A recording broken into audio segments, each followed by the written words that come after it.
But Humpy was very instrumental. He got me hooked up with them, and then. So then I guess at the last minute you had to get Dale Earnhardt to drive. Well, and it was literally at the last minute. Humpy Wheeler calls me and he said, "I've sent your driver back to San Jose, California, and I'm panicking. I think I've got this big deal going. And now it's falling apart. Oh, and now I got nothing." Yeah, He says, "You're going to hear your name on TV tonight." He said, "But don't worry about it." He says, "We'll work out something." So sure enough, Harold Johnson gets on the television and he says, "Will Cronkrite's drivers." I don't know how he put it. It was Right. it was nice, nothing ugly. Right. Is no longer is looking for a new driver or something like that. And 10 seconds later, the phone rings and it's Dale Sr. He says, "Can I drive that car?" Yeah. And I said, "This is a deal car." I said, I can't tell you. I can't make this He says, decision, "Well, can I call Humpy?" He said, "Yeah." Harold Johnson's still talking about it. Humpy called me. He says, "You care if that guy can drive a car?"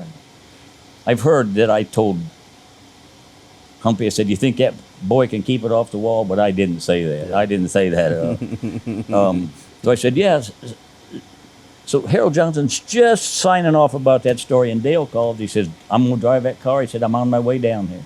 Wow. And he lives, I think, 55 miles away, and he was in 45 minutes and had to go through Charlotte to get there.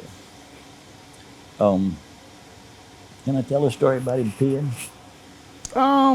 Yeah, sure, absolutely. We can always edit. Oh, you yeah, know? okay. Yeah. Yeah, right. Well, so he comes down, and you've heard Didn't you say that on the podcast once?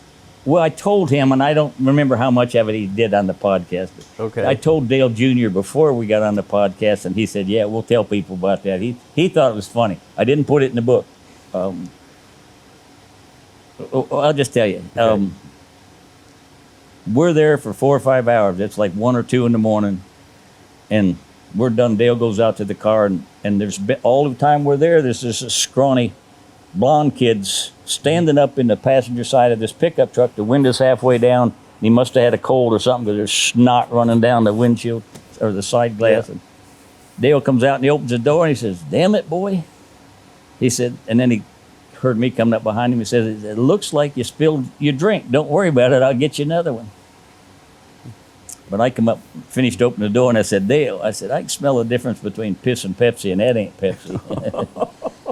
And I didn't, in the book, I didn't write about who it was, but everybody knows. Yeah. Everybody knows who it was. But We've Dale had- just cracked up. He We've thought that had was Dale funny. Jr. out at the farm to see the car collection, and he really is. He's a great He's a ambassador decent kid. for. He's Yeah, a he decent is. He's a great ambassador for the sport and for the older stuff, and the, the gentleman who brought the sport to this level, and he really does a good job. We're happy. We're to know appreciative him. that he's still involved in our sport. Absolutely. And, That's super cool. So Humpy Wheeler, you put this deal together. Now, you didn't have a multi-race contract at Charlotte. That came after Charlotte. You had to run decent at Charlotte to get the we ran well, and another part of that story was Humpy says, "When you get here in the morning," he says, "come up to the office." He says, I got some money for you. So I go up there, and he gives me an envelope. It's got $3,500 in it. And I'm thinking, yay, this racing's not too bad. I fold it up and put it in my back pocket and don't think nothing about it. But when I go right back down to that within an hour of that, sign painter's writing Cardinal Tractor on the quarter panel. And I'm moving around something. Tall guy comes up. His name's Bill. I don't remember his last name. He said, "I'm with Cardinal Tractor." He says, "I got something for you." And he gave me some money, not in enough money. And he says it's $3,500. He said, "That's what I agreed to." And I said, "Oh, good." So I'm figuring this is just getting better and better. Everybody I see is giving me money. And then that night I figured out I better give the Humpy money that. that Humpy gave me was front money. That money needs to go to Humpy. But for whatever reason, I didn't give it back to him for 2 days. So after the race, we run okay, but Harry Gant got in the car and he tagged the wall just a little bit right there at the end of the race. And we're getting paid, and Humpy walks up and he says, "Well, how'd you like your first race as a car owner?" And I said, "I'm doing really good." And you've seen the picture of my old 64 pickup truck, 6-cylinder powered pickup truck pulling Open trailer this with a car, tire rack. Yep. And it's a stolen trailer. I stole that trailer. Borrowed. Borrowed. Yeah, borrowed it. Yeah, it belonged to a gentleman in You Oklahoma. didn't have and- permission, but it was borrowed. Yeah. Well, I figured I could get to Charlotte and back before he could get here from Oklahoma. So we used it, the tongues hanging on the ground. Humpy said, is that your truck? And I said, yes, sir. So he gave me that money back, and he says, did. go get you a truck. So And we did. A lot of people don't know that Humpy Wheeler is another person in the industry who helped a ton of racers out. A lot of people. For no other reason just than to help them out. I mean, he Particularly Dale Earnhardt. There's a bunch of stories Yeah. that I hadn't heard other than just Yeah. from Humpy himself. Yeah, we did a couple film deals with Humpy Wheeler with some Discovery Channel production companies and different things, and he is really just an ace of a guy. Well, he's been up here. You Yep, talked to him once about restoring one of his. Yeah, we talked to him vintage about cars. one of his cars, and then they filmed some stuff here, and then at the farm, and just being around him, he's a super neat guy. Just you know, just a good egg, I guess you'd say. Well, He really is. When I was on the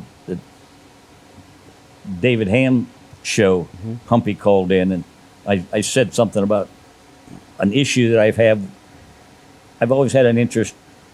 I think there's some benefits from learning more about Ackerman and the use of anti-Ackerman because of the slip angles change with load and tire deflection. A lot of it's dependent on sidewalls. I said something. I've got a question to you about anti-Ackerman on the difference between radial and radius ply tires. And he says whatever you need. He says I'm there for you. Whatever you need. So he still is a kind, generous gentleman. Yes, absolutely. I've been Absolutely.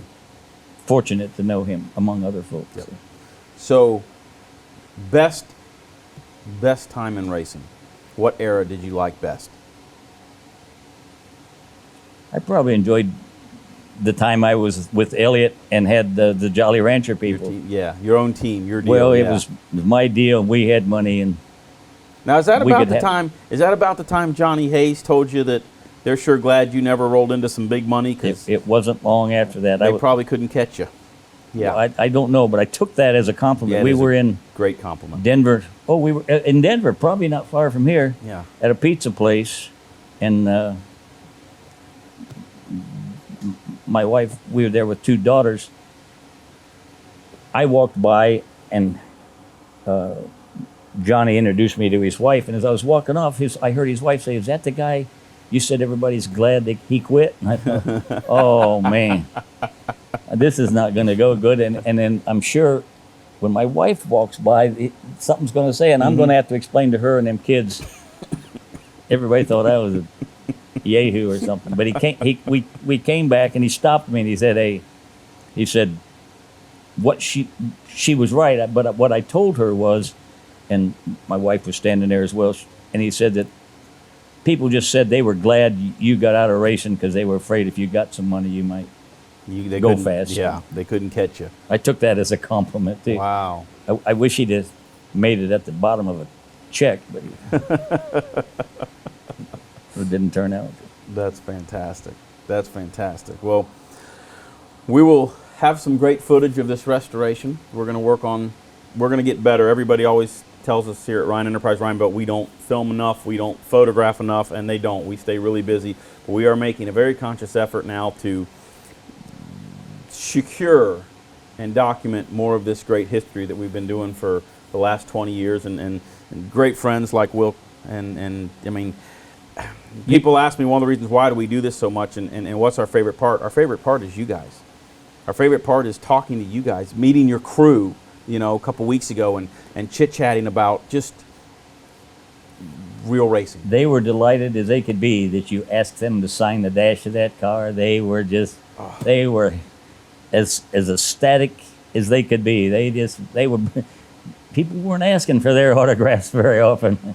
And that's if there was one thing I could say to NASCAR to say, hey, not necessarily trying to get them to do something better, but trying to get them to do something a little different. Man, if they'd focus just a little bit more on that group of guys, crew members, drivers, there's Dale Earnhardt and there's Richard Petty, and that's great, and Donnie and Bobby Allison, that's wonderful. But for every one of those guys, there's 150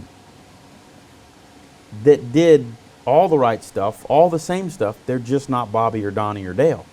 And they're as important in the grand scheme and the whole picture of NASCAR's greatness. They just didn't have a fancy name. Well, in doing research for this other book, I just ran across too many things that people have talked about that would not have any chance of being done if it weren't for those five guys. Yeah. I'd like to make a concerted effort that they get some credit. Well, we are going to do a dinner here with them, and we are going to film that, and we're going to bring we're going to bring the skinny car to the dinner, and we're going to bring your Atlanta car to the dinner. And a lot of you don't know that we have a Clyde Torkel Chicken Pit Special stroker race car that we're going to bring to the dinner.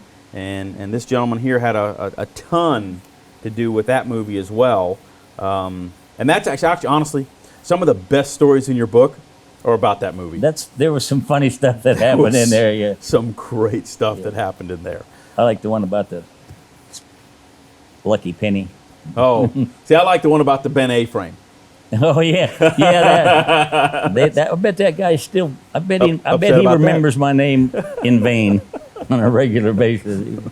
So I'm gonna actually ask you to tell the Ben A-frame story. That was a good story.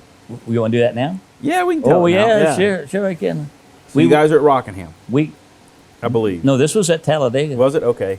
We got invited. We did some work for the Kenny Rogers movie Stroker Ace, and we did the car that crashed in Atlanta. Yep. They were filming in Atlanta, and they wanted a car to show in a crash scene. Wanted to know if we'd stay along. Could we get that car up on four wheels? And we did. I think we did it. They fixed it up where the car would spark when it hit the wall. And we put automatic transmission fluid in a fuel line, so it would look like it was smoking and blowing up.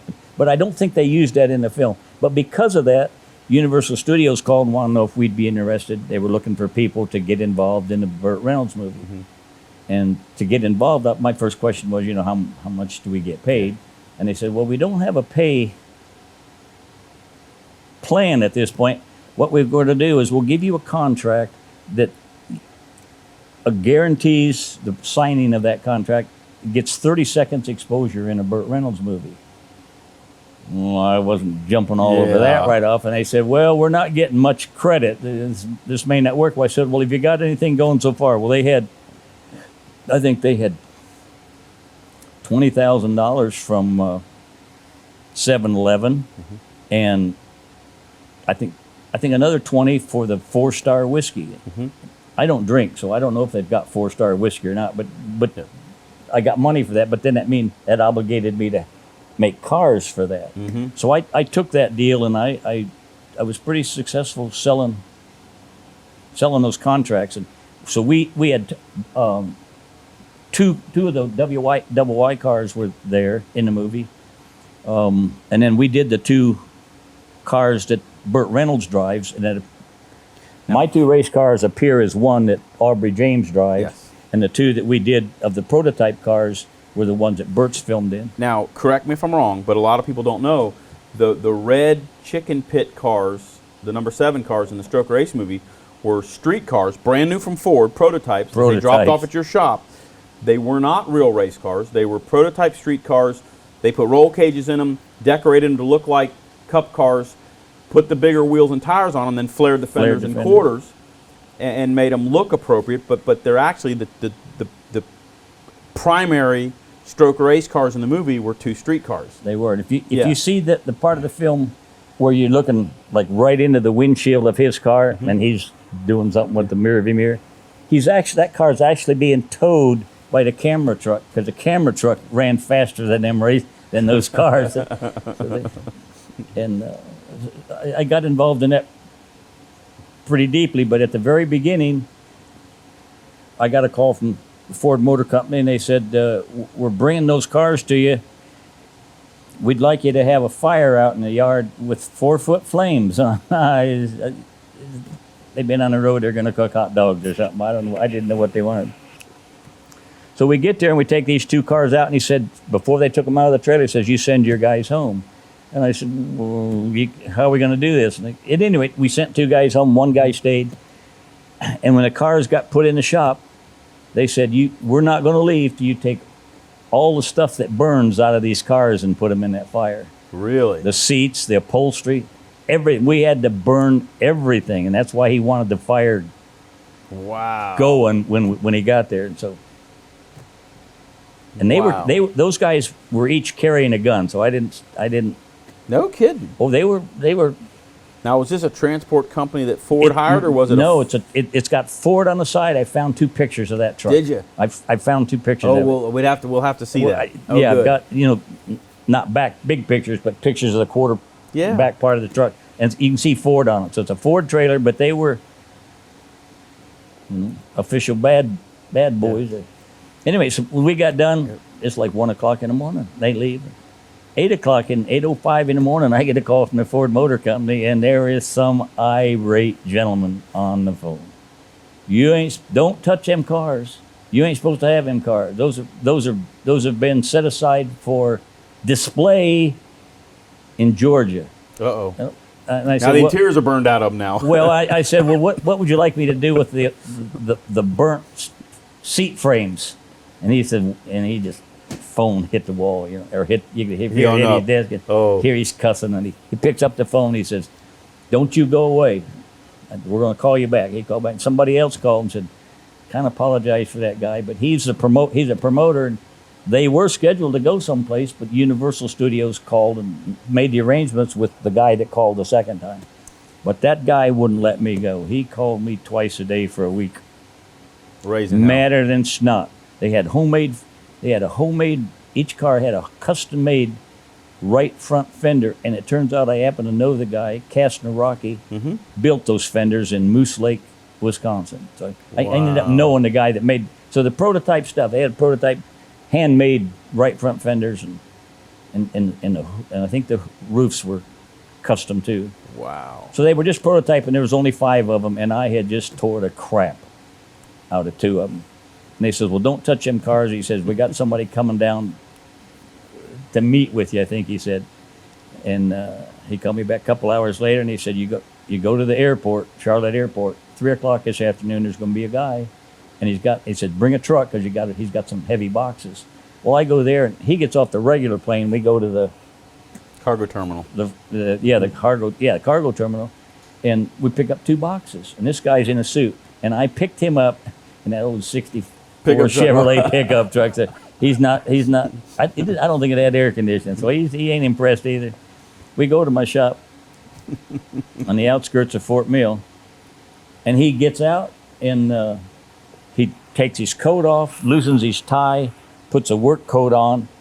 We asked us to take the hoods off the cars, and he gets up and sits on the fenders, and they had some new sequential fuel injection system that he didn't want people to see, so we changed it over to carburetors. Really? So we get all done. He puts them things back in them boxes, puts his coat back on, take him to the cargo terminal, and take him back there. And so, wow. So now they don't whatever kind of sequential fuel injection they had, he didn't want them to see them. Right. So we get these cars done, and we go to Talladega.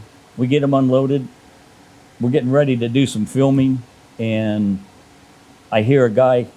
I'm over by the truck, and I hear a guy come up to 2 of my guys and says, "Where's that Will Cronkrite?"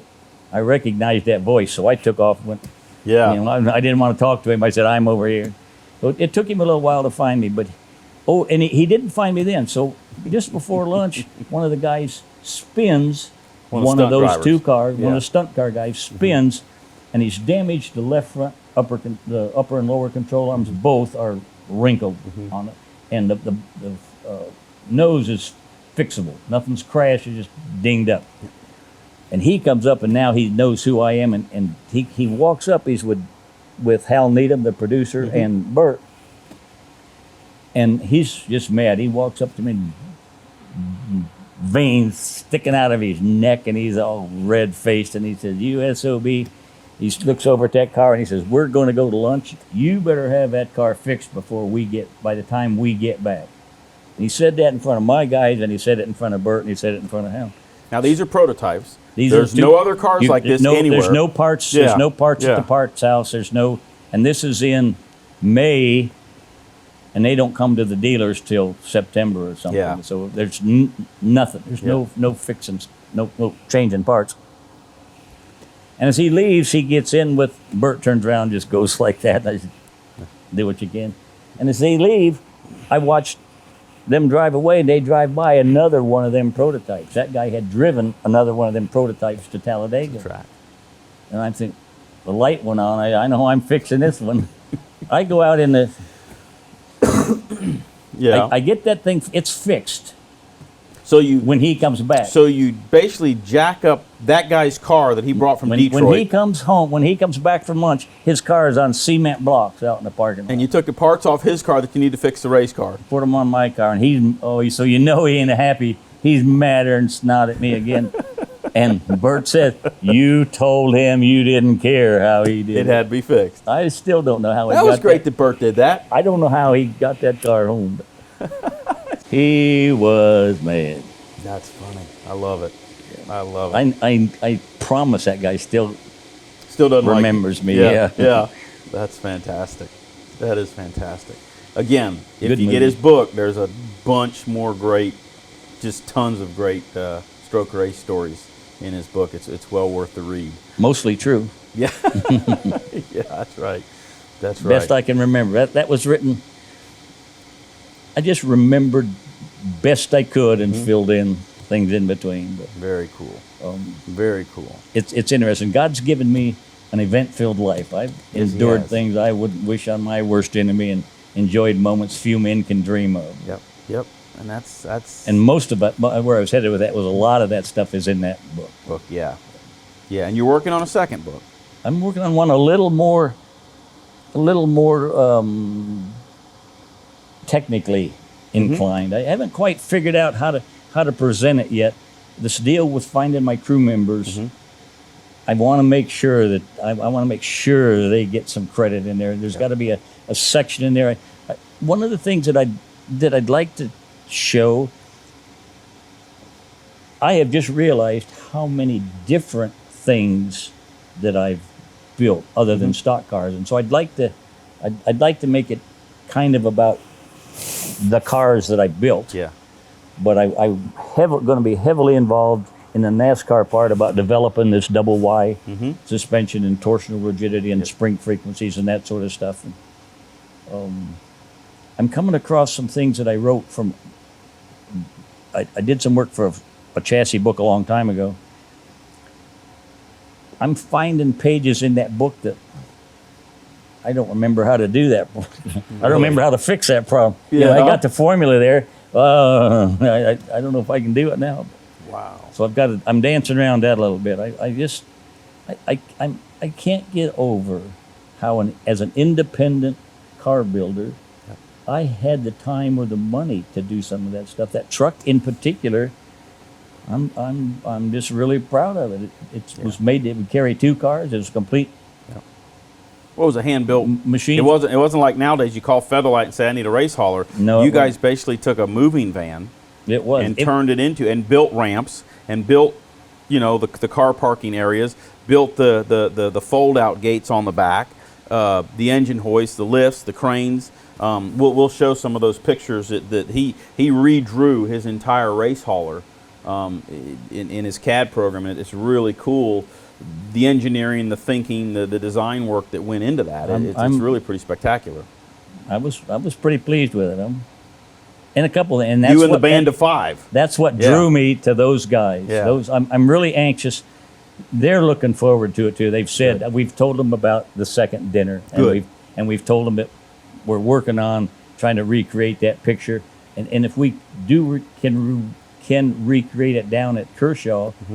That Kershaw garage is very similar to NASCAR. It's just not as tall, but it's that big open thing on posts. And they're just We'll do that. They're just gonna.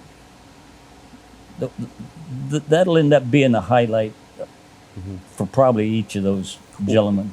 It's funny. One of the things that we've discovered in talking to all of the older racers that we spoke with and doing the restorations and stuff, a lot of those guys, when they got done with racing, they almost felt that, racing didn't care anymore. That's right. And what we found is when we get them back involved in the restorations and some of the shows and events, there is still a massive group of NASCAR fans that want to hear from those guys. They want to hear their stories. You know, they love what you guys did. You kind of got mentally on the back burner because NASCAR doesn't promote any of that.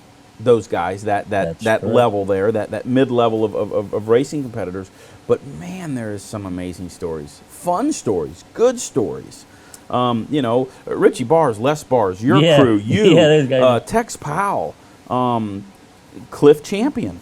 Golly, we have just, David Sosby. There is just there is massive amounts of amazing stories and information, and that is our goal. Our goal here at Ryan Enterprise Ryan Built, we're going to start doing these little deals here and there. We want to get all these guys' stories preserved on film for generation after generation after generation of NASCAR fans. When NASCAR is racing a damn electric-powered, three-wheeled, god-awful whatever, like they tried to run in Le Mans a while back, there will still be these great stories from these guys who helped build NASCAR to the greatness that it is. And we will preserve that. We will have that. And we're going to try to do it quickly because a lot of these gentlemen are getting older and they're either forgetting or they're passing on, unfortunately. And so we are, our feet are to the fire now to put this stuff together for y'all to enjoy, and we're going to do that. So, Will, we're going to film the dinner, so we're going to have that for everybody later. But thank you for your time this morning. Thank you for your help. Thank you for your friendship.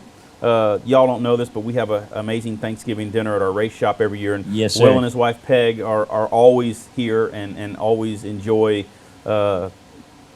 When we first did it, my wife was like, "We're really going to eat Thanksgiving dinner at your shop," and it has turned into quite a spectacular event. We look forward to it every year. I appreciate what you do for our sport, and I particularly appreciate how you show your appreciation for folks like us. And I'm overwhelmed by your kindness and your generosity and your willingness to work so hard to preserve history. Well, I can tell you, from us old guys' standpoint, we appreciate the hell out of it. It's a big deal to me that you're doing this. I'm really appreciative of it. It's a big deal for me. It's mutual, because if you guys didn't do what you did, I wouldn't have this preserved. So I'm anxious to follow the finish of this car. The other one was a surprise. So yeah, he scared the crap out of me with the first one. We don't want to go there. No, we'll tell that in the next. We'll tell that story at the dinner. So you guys will have to watch the dinner tape or the dinner footage to hear that story. But yeah. I've never been hugged and called an asshole at the same time. That's a true statement. That's a true statement. It happened. It happened right there. But it was great. It was great. So thank you all for the time. Catch back up soon, and we'll have some more great stuff for you. Will Cronkrite, one of the legends, absolute legends, and we appreciate his time.